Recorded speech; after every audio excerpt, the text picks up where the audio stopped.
Welcome to మెగారెన్ TV. Asia ఖండంలో అత్యంత ధనవంతులు ఎవరు? ఈ ప్రశ్న అడగగానే మనందరికీ టక్కున గుర్తొచ్చే పేర్లు రిలయన్స్ ఇండస్ట్రీస్ అధినేత ముఖేష్ అంబానీ లేదా Adani group chairman Gautam Adani. Petrochemicals, telecom, retail, green energy ఇలా దశాబ్దాల తరబడి ఒక మహా సామ్రాజ్యాన్ని నిర్మించుకున్న ఈ ఇండియన్ బిజినెస్ టైకూన్స్ స్థానాన్ని ఎవరైనా కదిలించగలరా అంటే అసాధ్యం అనిపిస్తుంది. కానీ బిజినెస్ ప్రపంచంలో ఎప్పుడు ఏమైనా జరగొచ్చు అనడానికి ఇప్పుడు ఒక సంచలన వార్త బయటకు వచ్చింది. ఏకంగా ముఖేష్ అంబానీని వెనక్కి నెట్టి ఆసియాలోనే రెండవ అత్యంత ధనవంతుడిగా ఒక చైనా కుర్రాడు అవతరించాడు. ఆ కుర్రాడు మరెవరో కాదు, ఒకప్పుడు మన ఇండియా బ్యాన్ చేసి పక్కన పడేసిన టిక్ టాక్ మాతృ సంస్థ అయిన బైట్ డాన్స్ ఫౌండర్ జాంగ్ ఇమింగ్. ఒకవైపు ఆర్థిక మాంద్యం భయాలతో ప్రపంచవ్యాప్తంగా టెక్ దిగ్గజాలు భయపడుతున్నారు. భారీ లేఆఫ్స్తో టెక్ ఇండస్ట్రీ అల్లకల్లోలంగా మారింది. ఇలాంటి విపత్కర పరిస్థితుల్లో కూడా ఎక్కడో ఒక చిన్న అపార్ట్మెంట్లో కోడింగ్ రాసుకునే ఒక సాధారణ సాఫ్ట్వేర్ ఇంజనీర్ దశాబ్దాల నాటి అంబానీ వ్యాపార సామ్రాజ్యాన్ని బీట్ చేశాడు. అమెరికాలో వార్నింగ్స్, ఇండియాలో పూర్తిగా బ్యాన్ ఉన్నప్పటికీ టిక్ టాక్ సంపద సృష్టిలో సెన్సేషన్ క్రియేట్ చేసింది.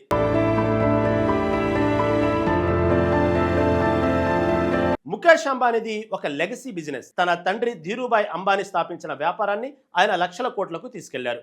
అది క్యాపిటల్ ఇంటెన్సివ్ బిజినెస్. కానీ జాంగ్ ఇమింగ్ ప్రస్థానం పూర్తిగా భిన్నమైనది. ఆయన ఒక సెల్ఫ్ మేడ్ బిలియనియర్. 2012లో బీజింగ్లో ఒక చిన్న గదిలో బైట్ డాన్స్ అనే స్టార్టప్ను జాంగ్ ప్రారంభించాడు. మొదట్లో ఇతను టౌటియావ్ అనే ఒక ఆర్టిఫిషియల్ ఇంటెలిజెన్స్ ఆధారిత న్యూస్ యాప్ని క్రియేట్ చేశాడు. ఆ యాప్ సూపర్ హిట్ అయింది. అప్పుడే జాంగ్ ఒక విషయాన్ని గమనించాడు. రాబోయే కాలంలో జనాలు పెద్ద పెద్ద టెక్స్ట్ చదవడానికి ఇష్టపడారని, కేవలం సెకండ్ల వ్యవధిలో ఎంటర్టైన్ అయ్యేటువంటి షార్ట్ అటెన్షన్ స్పాన్ వీడియోలదే భవిష్యత్ అని ఊహించాడు. అదే ఆలోచనతో 2016లో చైనా మార్కెట్ కోసం డౌయిన్ అనే యాప్ను లాంచ్ చేశాడు. అది కాస్త చైనాలో సెన్సేషన్ కావడంతో 2017లో అదే యాప్ను ఇంటర్నేషనల్ మార్కెట్ కోసం టిక్ టాక్ పేరుతో రిలీజ్ చేశాడు.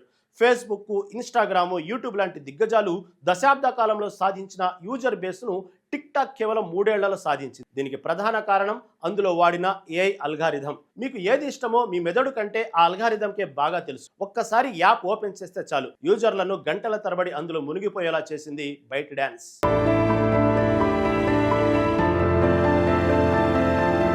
ఇక అసలు మ్యాటర్కి వస్తే, బ్లూంబర్గ్ బిలియనర్స్ ఇండెక్స్ తాజా నివేదిక ప్రకారం ముఖేష్ అంబానీ నెట్వర్త్ కన్నా జాంగ్ ఇమింగ్ నెట్వర్త్ భారీగా పెరిగింది. దీనికి ప్రధాన కారణం ఏమిటంటే రిలయన్స్ ఇండస్ట్రీస్ షేర్లు స్టాక్ మార్కెట్లో స్వల్పంగా పడిపోవడం. అదే సమయంలో బైట్ డాన్స్ ప్రైవేట్ వాల్యుయేషన్ ఆకాశాన్ని తాకడం. రిలయన్స్ గ్రూప్ లక్షల కోట్లు వెచ్చించి రిఫైనరీలు, జియో టవర్లు, రిటైల్ స్టోర్లు నిర్మించాలి. కానీ బైట్ డాన్స్ది కేవలం డిజిటల్ ప్రొడక్ట్. ప్రస్తుతం ప్రపంచవ్యాప్తంగా 100 కోట్ల మంది యూజర్లు టిక్ టాక్ బానిసలుగా మారిపోయారు. జనాలు ఎక్కడ ఉంటే అడ్వర్టైజర్లు అక్కడే ఉంటారు. బ్రాండ్స్ బిలియన్ల కొద్ది డాలర్లు టిక్ టాక్ కు యాడ్స్ రూపంలో కుమ్మరిస్తున్నాయి. దీనికి తోడు కేవలం వీడియోలు చూపించడమే కాకుండా టిక్ టాక్ షాప్ పేరుతో ఈ కామర్స్ రంగంలోకి కూడా బైట్ డాన్స్ అడుగుపెట్టింది. వీడియో చూస్తూనే కింద ఉన్న లింక్ క్లిక్ చేసి వస్తువులు కొనుగోలు చేసే సదుపాయం తేవడంతో ఆసియా, పాశ్చాత్య దేశాల్లో దీనికి విపరీతమైన లాభాలు వస్తున్నాయి. ఈ డిజిటల్ రెవెన్యూ వల్లనే జాంగ్ ఇమింగ్ ఇప్పుడు అంబానీని వెనక్కి నెట్టగలిగాడు. జాంగ్ ఇమింగ్ సక్సెస్ స్టోరీలో అత్యంత ఆశ్చర్యకరమైన విషయం ఏమిటంటే,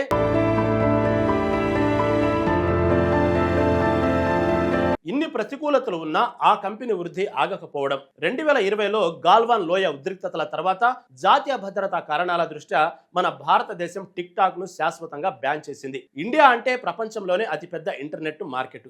అలాంటి మార్కెట్ ను కోల్పోతే ఏ కంపెనీ అయినా మూతపడాలి. ఇండియానే కాదు, అమెరికా ప్రభుత్వం కూడా టిక్ టాక్ ను బ్యాన్ చేస్తానని లేదా అమెరికన్ కంపెనీకి అమ్మేయాలని చట్టాలు కూడా పాస్ చేసింది. యూరోప్ లో అనేక డేటా ప్రైవసీ రెగ్యులేషన్స్ ఉన్నాయి. ఇలాంటి విపత్కర పరిస్థితుల్లో కూడా బైట్ డాన్స్ లాభాలు ప్రతి ఏటా పెరుగుతూనే ఉన్నాయి. South east Asia, Africa, middle east లాంటి దేశాల్లో టిక్ టాక్ ఎదురు లేకుండా పోయింది. మెటా, మైక్రోసాఫ్ట్ లాంటి సంస్థలు సైతం తమ వర్క్ ఫోర్స్ను తగ్గిస్తూ లేఆఫ్స్తో టెక్ దిగ్గజాల షాక్ నడుస్తున్న ఈ సమయంలో కూడా ఒక చైనీస్ యాప్ ఎలాంటి అడ్డంకులను లెక్క చేయకుండా అగ్రస్థానానికి దూసుకురావడం గ్లోబల్ టెక్ ఇండస్ట్రీలో చైనా ఆధిపత్యానికి నిదర్శనమని ఆర్థిక నిపుణులు భావిస్తున్నారు. అయితే ఈ కుబేర్ల ర్యాంకింగ్స్ అనేవి ఎప్పుడు స్థిరంగా ఉండవు. షేర్ మార్కెట్ హెచ్చుతగ్గుల ఆధారంగా ఇవి మారుతూ ఉంటాయి. అంబానీ సామ్రాజ్యం అనేది చాలా ఫిజికల్ అండ్ సాలిడ్ అసెట్స్ తో కూడుకున్నదనమాట. రాబోయే కాలంలో రిలయన్స్ జియో, రిలయన్స్ రిటైల్ సంస్థల ఐపీఓలు స్టాక్ మార్కెట్లోకి వస్తే ముఖేష్ అంబానీ సంపద మళ్ళీ అమాంతం పెరిగే ఛాన్స్ ఉందని, అప్పుడు ఆయన మళ్ళీ ఆసియా కుబేర్ల జాబితాలో పైకి వెళ్తారని మార్కెట్ నిపుణులు విశ్లేషిస్తున్నారు. ఇనుము, చమురు, రిటైల్ లాంటి ట్రెడిషనల్ బిజినెస్ల కంటే కూడా నేటి కాలంలో డేటా, ఆర్టిఫిషియల్ ఇంటెలిజెన్స్, ఆల్గారిథమ్స్ ఆధారంగా నడిచేటువంటి టెక్నాలజీ బిజినెస్లు ఎంతో వేగంగా, ఎంత భారీ స్థాయిలో సంపదను సృష్టించగలవో జాంగ్ ఈమింగ్ నిరూపించాడు. అందుకే మన దేశంలో బ్యాన్ అయిన TikTok app founder Mukesh అంబానీని దాటేసి ఆసియాలోనే నెంబర్ 2 కుబేరుడిగా ఎదిగాడు.